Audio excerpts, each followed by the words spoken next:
Do you believe that Tulsi Gabbard, a woman born in 1981, running for the position of Director of National Intelligence, took down some of the most formidable figures in the Democratic Party in a single talk show?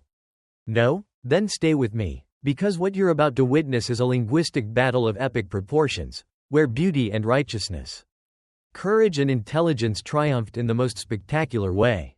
You remember Tulsi Gabbard's historic Senate hearing, don't you? She stood before the United States Senate, facing a relentless barrage of scrutiny, sharp-tongued criticisms, and a ruthless establishment determined to eliminate her from the game of power. But instead of buckling under pressure, Tulsi did the unthinkable. She didn't just prove her competence, she turned the very attacks against her into boomerangs, making her adversaries look foolish before millions of American voters. And in the aftermath of that hearing, chaos erupted within the Democratic ranks. They lashed out, they smeared her reputation, they spun fabricated stories in a desperate attempt to weaken her standing. But strangely enough, the more they attacked, the brighter she shone in the hearts of patriotic Americans. Tulsi was no longer just a politician, she became a symbol. A warrior, a beacon of unwavering composure. Draped in a pristine white suit, her gaze, sharp as a hawk's yet deep as a mountain lake, exuded intellect, resilience, and fearless conviction. But at MSNBC headquarters, behind tightly sealed doors, a different battle was brewing. A desperate, dirty scheme, one last attempt to destroy Tulsi Gabbard's credibility. MSNBC wanted to humiliate her, and they chose a talk show to do it. They knew one thing: if they wanted to take her down, they had to do it live, on national television, in front of millions. A carefully worded invitation was sent, a honey-laced trap disguised under the noble banner of fair political debate. And on one crisp, golden morning, that letter arrived in Tulsi's hands. She glanced at it, and then, she smiled. The view wasn't enough for them? She knew what was happening. She knew they were afraid. They couldn't stand the fact that there was no one more qualified than her for the role of Director of National Intelligence. They needed one last, desperate ambush to turn the tide. But what they didn't know, they were walking straight into their own trap. February 2025. New York never sleeps. And tonight, neither does MSNBC. The headquarters of this media empire looms over the city like a fortress of influence. Its towering glass facade reflecting the glow of the streetlights below, a symbol of power and control.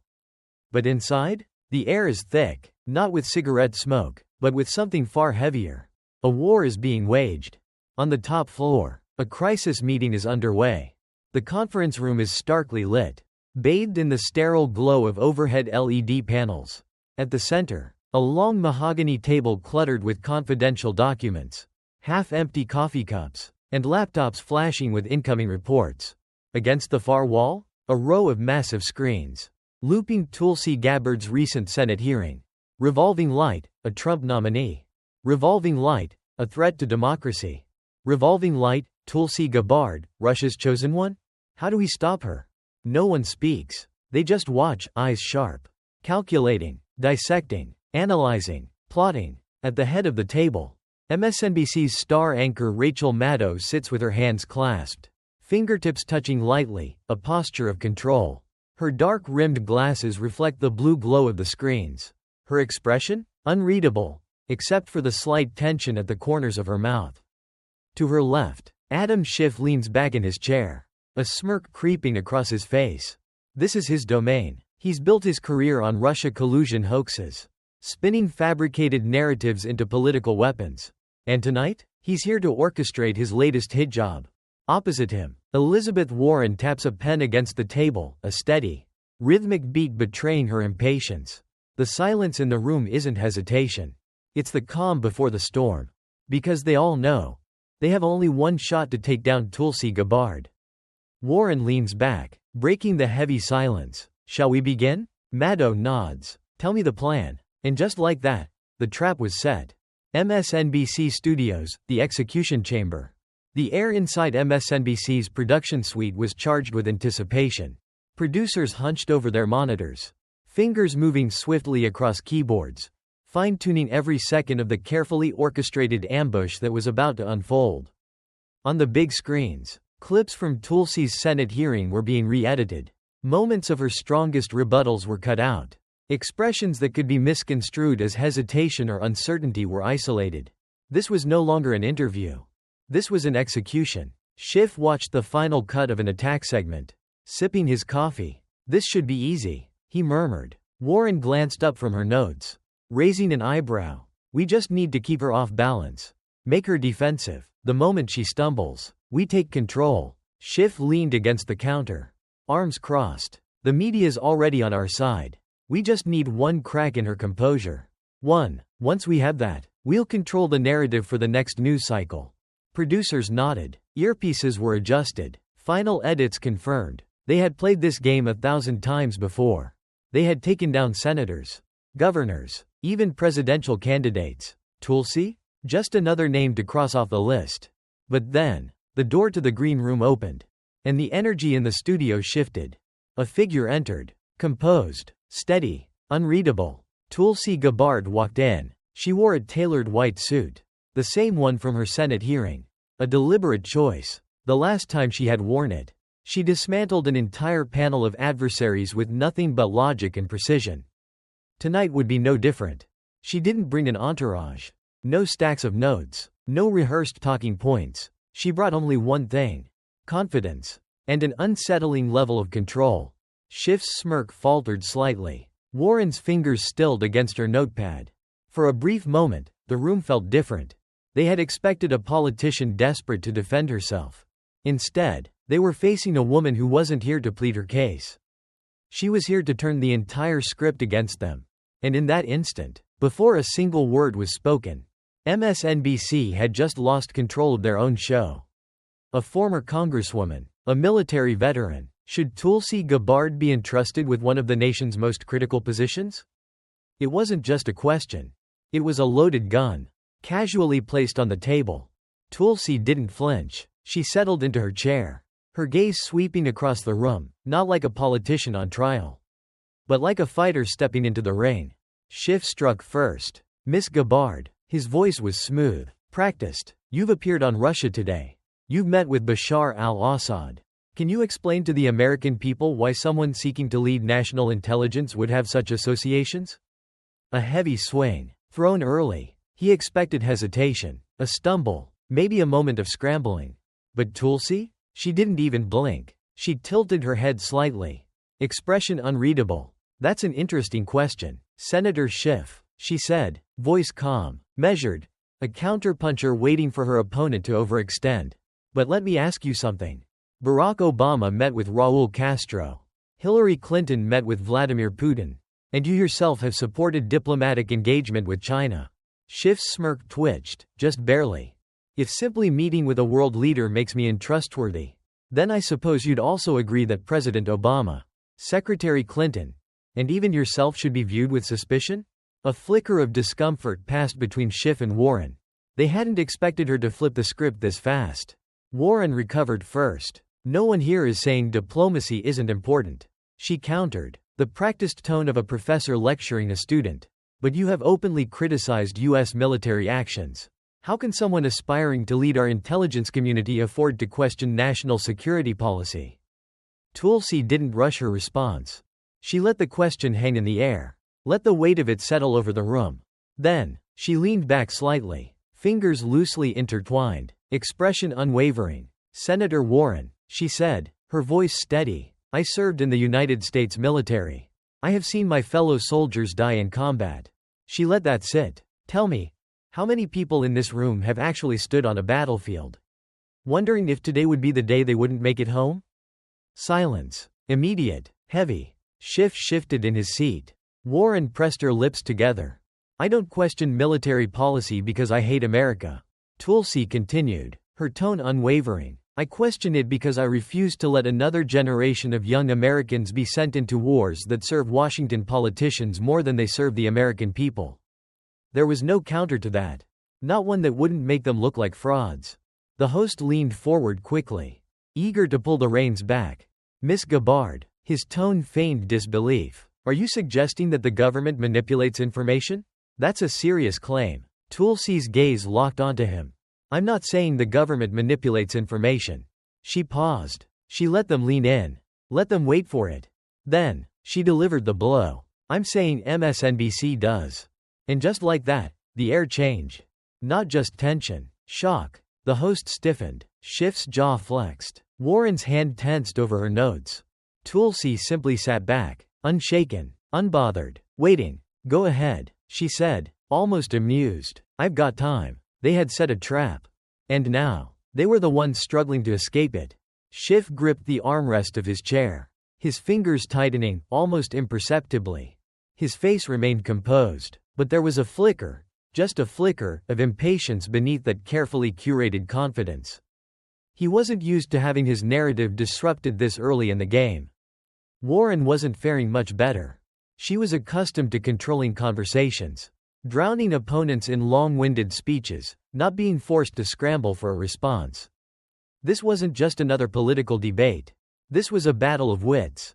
And Tulsi wasn't prey. Schiff forced a thin smile. "Recalibrating. Miss Gabbard," he said, his voice measured. "You've referred to the Democratic Party as a rigged operation. You've publicly criticized the very administration you once served. Have you turned your back on the principles you once stood for?" A calculated strike. He wanted to put her on the defensive. Force her to justify herself. Give MSNBC a soundbite. Tomorrow's headlines were already being drafted. Tulsi Gabbard, traitor or opportunist? But Schiff had underestimated one thing. Tulsi Gabbard was not easily controlled. She tilted her head slightly. Expression unshaken. "Senator Schiff," she said, voice calm yet undeniably sharp. "Your question genuinely confuses me." Schiff blinked. "Just for a second. I always thought turning your back on principles meant saying one thing and doing another." She let the words sink in. Then, she went for the throat. Like when a politician spends years preaching about integrity, only to fabricate stories to deceive the American people. Sound familiar? The energy in the studio shifted. Schiff didn't move, but there was the faintest tension in his jaw. Tulsi didn't pause. "If you're so concerned about loyalty, let's talk about the fact that you spent years pushing the Russia collusion hoax, claiming you had undeniable evidence. Yet, when asked to provide it, you had nothing." Schiff's fingers twitched. Tulsi gave a slight, almost amused smirk. "So if questioning foreign policy makes me a Russian asset, then maybe you should ask yourself, who exactly were you working for when you spent years feeding the American public a blatant lie?" Silence. Warren drummed her fingers on the table, debating whether to intervene or let Schiff handle himself. Schiff wasn't about to let go that easily. He shook his head slightly, forcing a chuckle. Then, he moved on. "Miss Gabbard," he said, voice measured, "if we're talking about transparency, let's discuss the foreign interest groups that have donated to your campaign." A well-placed trap. He knew MSNBC would clip out her rebuttal. Push only the question, and let social media run wild with it. But Tulsi wasn't rattled. She exhaled lightly, as if deciding just how much patience she was willing to extend. Then, she struck. "Senator Schiff," she said, her gaze steady. "It's cute that you're suddenly worried about dark money." Schiff stiffened, but said nothing. "If we really want to talk about political contributions, let's discuss the millions of dollars you've taken from defense contractors. The same ones who profit off the wars you so passionately support." A flicker in Schiff's eyes. Tulsi leaned forward slightly, voice still even. "So instead of questioning my campaign, why don't you tell us, how much money have you made sending young Americans to fight in endless wars?" Warren cut in immediately, her voice strained with forced neutrality.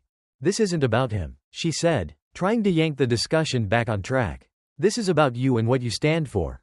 Tulsi arched an eyebrow, barely concealing her amusement. "You're right, Senator Warren," she said, voice steady. "And what I stand for is the truth." Silence. And in that moment, no one else had anything left to say. A former congresswoman, a war veteran. Does Tulsi Gabbard deserve to lead U.S. intelligence? This wasn't just a question. It was a loaded attack. If Tulsi defended Elon Musk, they'd brand her an elitist siding with the rich. If she criticized him, they'd call her a hypocrite. But Tulsi wasn't playing their game. She leaned back, arms crossed, her gaze unwavering. "I support Elon Musk for one simple reason." Rachel Maddow leaned in, sensing an opening. Tulsi smirked. "Because he scares you." The air in the room shifted. Schiff straightened. His eyes narrowing. Warren blinked rapidly. Rachel Maddow adjusted in his seat. Scares us? Maddow repeated, his voice laced with forced confidence. Tulsi's smile held, but her eyes gleamed, sharper than before. Let's be honest, she said. You're not attacking Elon Musk because he's a billionaire. You're attacking him because he's not one of yours. Schiff tensed. Because he owns Twitter, Tulsi continued. Or because he's exposing Washington's dirty money? Rachel Maddow opened his mouth to respond, but no words came out. Tulsi leaned forward, just slightly, her voice low but unwavering. The real question is, who's actually pulling the strings in this country? Silence. Schiff looked down. Warren turned away. Rachel Maddow had lost control of the conversation. And at that moment, Tulsi wasn't just winning, she was in complete control.